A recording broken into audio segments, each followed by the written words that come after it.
আল্লাহ পাক রব্বুল আলামিন বলেন, হে মুমিনগণ, হে ঈমানদারগণ, তোমরা কখনো পুরোপুরি সওয়াব পাবে না, তোমরা পুরোপুরি নেকি পাবে না যতক্ষণ পর্যন্ত না তোমরা তোমাদের প্রিয় বস্তুর থেকে কিছু দান করো। আল্লাহু আকবার। আল্লাহ পাক রব্বুল আলামিন এই আয়াতের মধ্যে বুঝিয়েছেন, আমরা যখন কিছু দান করি আমরা কৃপণতা করি।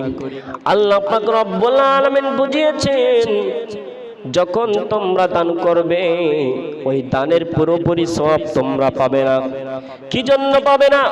ততক্ষণ পর্যন্ত তোমরা পাবে না পুরোপুরি সওয়াব, পুরোপুরি নেকি পাবে না যতক্ষণ পর্যন্ত না তোমরা তোমাদের প্রিয় বস্তু থেকে তোমরা দান করো। আল্লাহু আকবার। অর্থাৎ এখানে বুঝিয়েছে, আমরা তো দেখবেন যদি আমরা মসজিদে এরকম কিছু দান করি, টাকা পয়সা দান করি এরকম যেটা বাহিরে না চলে। 5 টাকা দিলে দেখা যায় বাহিরে চলে না, সেটা এসে আমরা মসজিদে চালাই।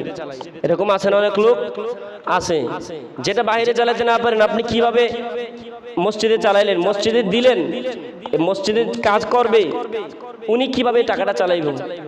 আপনি বাহিরে চালাইতে পারলেন না, এখানে উনি কিভাবে চালাইব?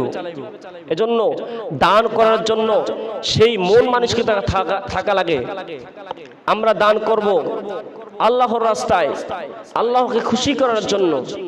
কিন্তু আমরা দান করি কি? যেই 2 টাকা দেই, 2 টাকা ছিঁড়া, 2 টাকার মাঝখান দিয়ে আসমান দেখা যায়, এরকম টাকা আমরা দান করি।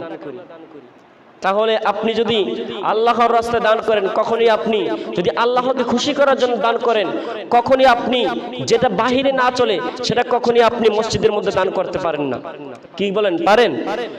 আল্লাহ কি বলেছেন?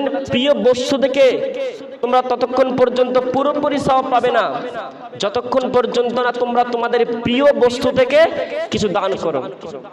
তাহলে আমরা প্রিয় বস্তু থেকে দান করি। আসলে আল্লাহর রাস্তায় দান সদকা করলে কখনো সম্পদ কমে না, সম্পদ বৃদ্ধি করার মালিক কে? আল্লাহ। তাহলে আপনি যদি আল্লাহকে খুশি করেন, আল্লাহ কি আপনাকে নারাজ করবেন? নারাজ করবেন? কখনোই না। আল্লাহ একটা কথা সবসময় মনে রাখবেন, আল্লাহ পাক রব্বুল আলামিন চায় না কখনো কোনো বান্দা কষ্টে থাকুক, কখনো কোনো বান্দা দুঃখে থাকুক। তাহলে আপনি আল্লাহকে রাজি খুশি করছেন না। বর্তমানে আমরা যে দান সদকা করি, বাস্তবগুলো বলছি, আমি কাউকে অসম্মান করার জন্য বলছি না। আমরা এত টাকা পরিমাণ দান করি, বেশি টাকা দান করলে হয়তো মানুষ আমাকে ভালো